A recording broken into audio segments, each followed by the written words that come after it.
के रहत काल ना आए, श्री गणेश जी बीच में ठाणे। ज्ञान के दाता जो कहलाए, अगल बगल बजरंग बली है।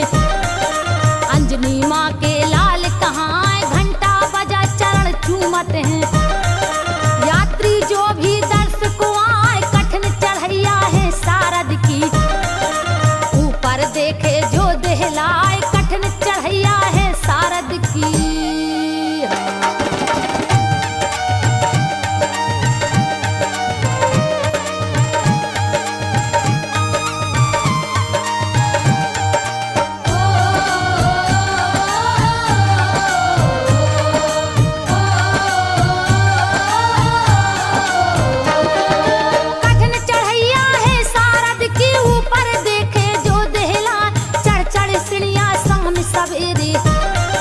नर नारी दर्शन को जाए, मनोकामना पूर्ण करती।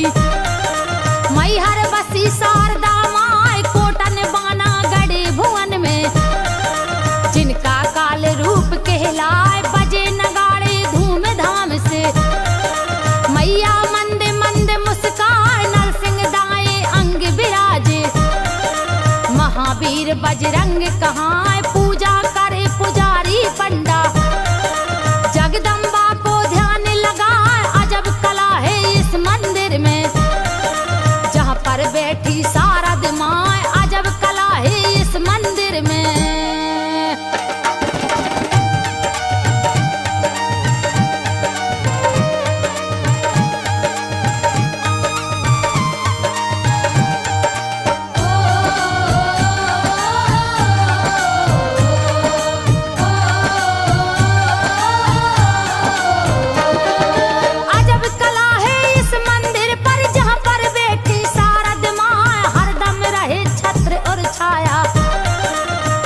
मात शारद कहलाए, धूप दीप की होए आरती। घंटा टन टन टन्नाए, कैयक तिरिया भाव खेलती।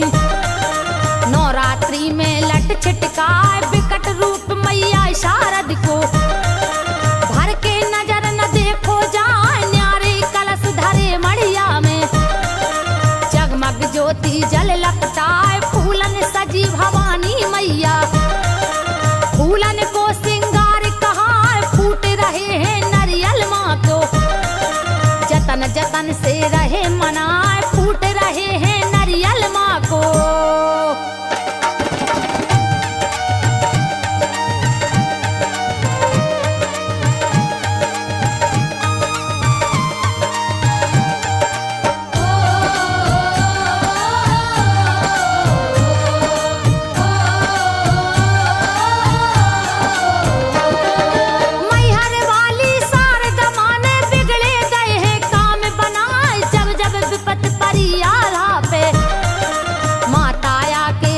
सहाय तो है संक्षिप्त कहानी, जो हम तुमको रहे सुनाए। बात पुरानी समझे ज्ञानी, भक्तों सुनियो ध्यान लगाए। माँ शारद ने नरियाला को सपना दिया, एक रात दिखाए। दर्शन देकर शारद बोली, आल्हा सुन ले कान लगाए। मैं हूँ शारद कहती तुझसे, इसमें झूठ जरा भी ना। जो भी अयोध्या काट के गर्दन, मुझको देगा भेंट चढ़ा। जो भी योद्धा काट के गर्दन।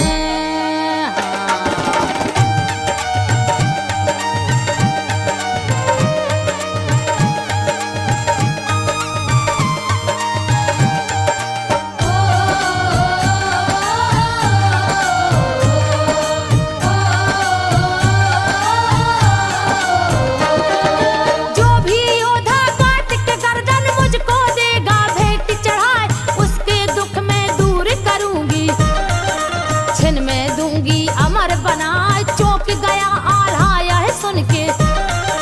गायब भई भवानी माँ, आल्हा सोचे यह क्या देखूं।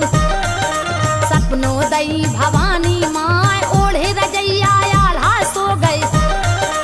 और भयो उठ सेज से जाए, गूंज रही सपनों की बातें। तन से छूट पसीना जाए, यह संदेशा सब वीरों को।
था। हिम्मत आगे बढ़ती ना तब मन मान गई आल्हा की। घोड़ा चढ़ा बना फरराय कर स्नान रहो गंगा में। गड़ुआ भर जल रहो डराय कर स्नान रहो गंगा में।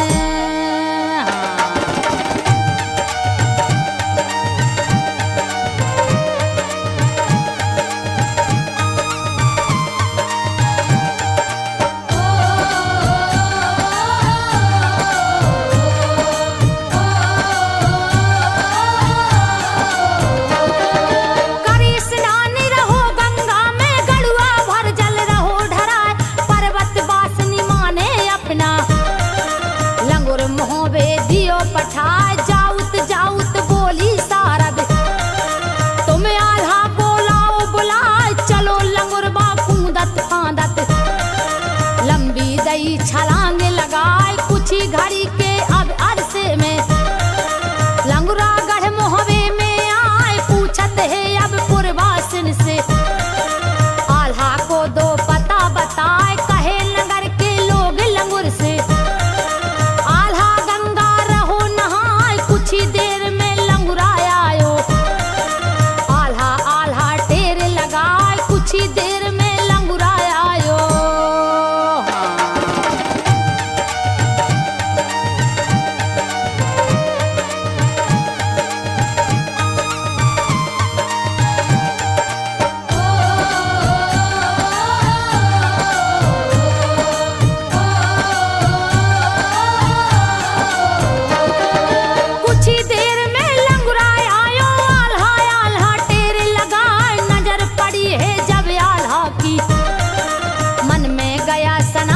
खाए कौन नगर से तुम आए हो, कारण हमको देव बताए। इस पर जवाब दिया लांगुर ने, तुमको सारद रही बुलाए चलो हमारे संग में आल्हा। अब काहे को देर लगाए, इस पर जवाब दिया आल्हा ने। तुम जाओ हम पीछे आए सफर खोर हम ले गंगा में। अब कुछ देर लगेगी पीछे आल्हा पहुँचो आए आगे आगे वीर लंगुरबा।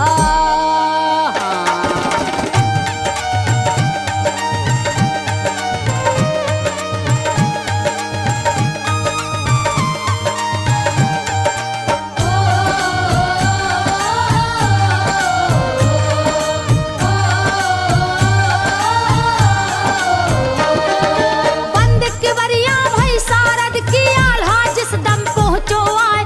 वचन दिया था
फर्क लगेगा ना, चमत्कारनी है शारद माँ।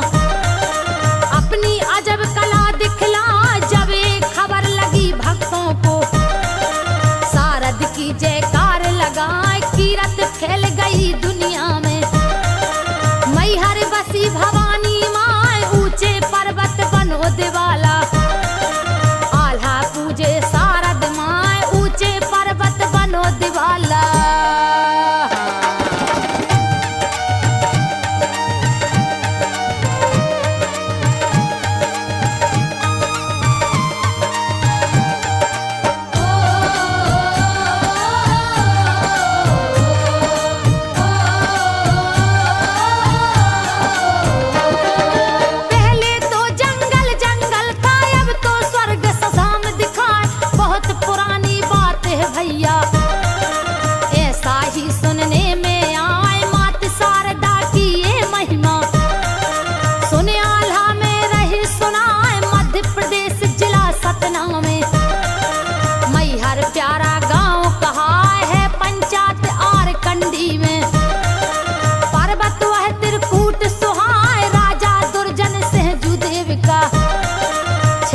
और यह राज कहा है उन्हीं के राज का एक था ग्वाला। गौए रोज चराने जाए जंगल में वह गाय चराता, जाए सवेरे सांझ को आए जंगल में वह गाय चराता।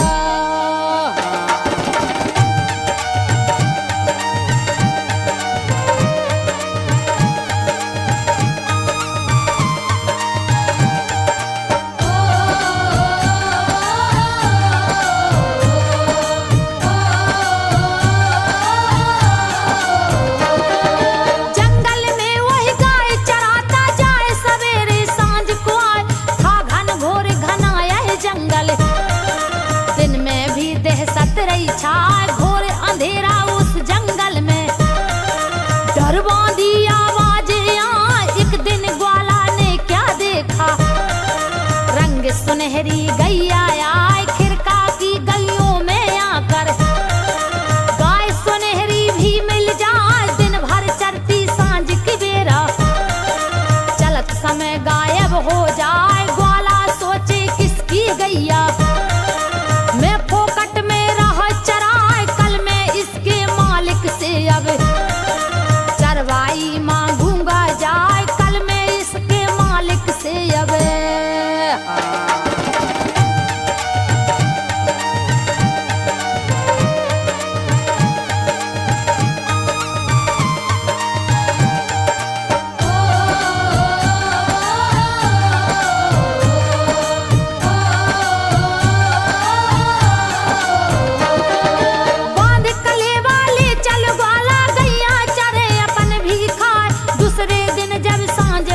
तो ग्वाला टीले पर चढ़ जाए हाँ के दई फिर सारी गौएं उतर के पीछे पीछे आए, सारी गौएं गांव चली गई। ग्वाला ने लई रटन लगाए रंग सुनहरी थी जो गैया, लीला करी शारदा माँ आगे गैया पीछे ग्वाला। बियाबान में बढ़ती जाए कहीं छुपे कहीं आगे चल के, फिर ग्वाला को पड़ी दिखाए गैया चलते चलते सुन लो, घुस गई एक गुफा में आए गैया चलते चलते सुन लो।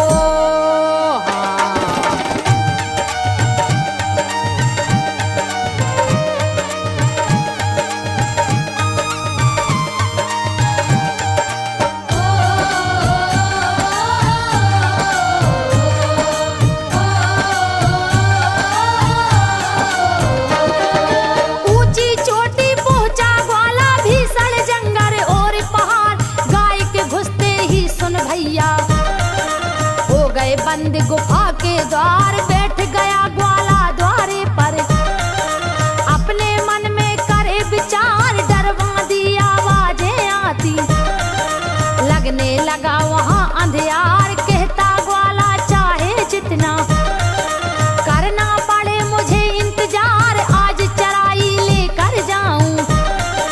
बोलन लगे शेर होशियार ये सब माया थी शारद की,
सुन ले बात हमार, बोली सारद उस ग्वाला से।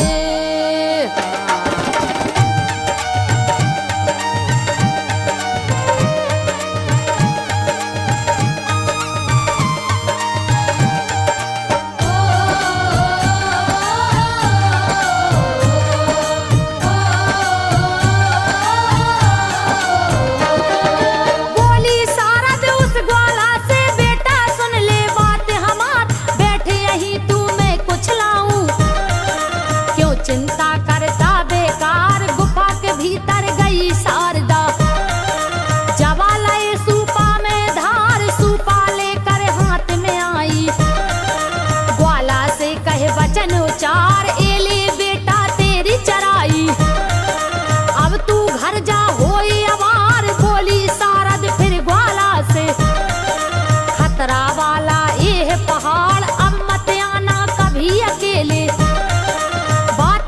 सुन चित में धार, इस पर जवाब दिया ग्वाला ने, जब ये खतरा जंगल आए, इस पर जवाब दिया ग्वाला ने।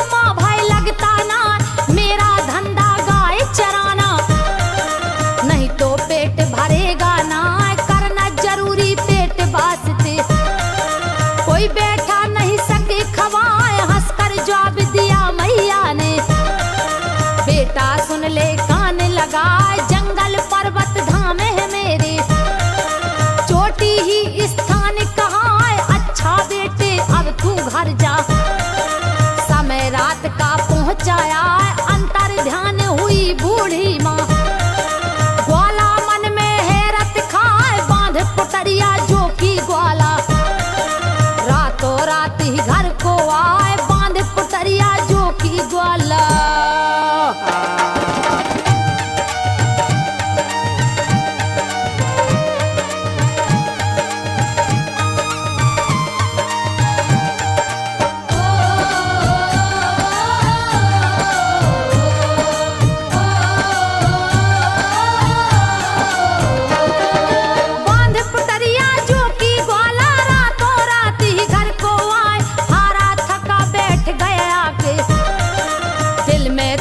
तसल्ली आए, खोल पुटरिया जैसे ही देखा, हीरे मोती रहे चमकाए, दहशत भर गई है देखत ही, ग्वाला चकाचौंध हो जाए, रात कटी जब हुआ सवेरा, राजा के ढिंग पहुंचाया, भरी सवा राजा की बेटी, ग्वाला ने लिया माथ झुकाए, कही हकीकत बूढ़ी माँ की,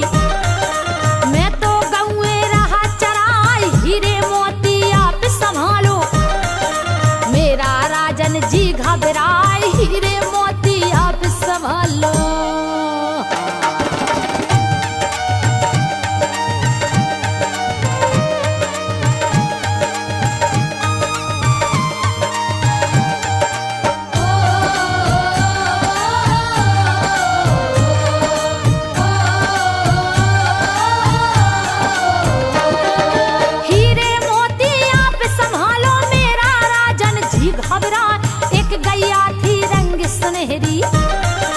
गैया में रोज चरण को आए, उसकी चराई लेने राजन, मैं चोटी पर पहुंचा जा, वहीं मिली एक बूढ़ी माई, जिसने ये मुझे दिए गहाय, सुनकर बातें उस ग्वाला की, राजा चकाचौंध हो जाए, सभा बंद करवा दी राजा, बोले ऐसे वचन सुनाए, कल हम यहाँ से कूच करेंगे, जहाँ पर रहती बूढ़ी माँ, अपने घर को गए दरबारी, ग्वाला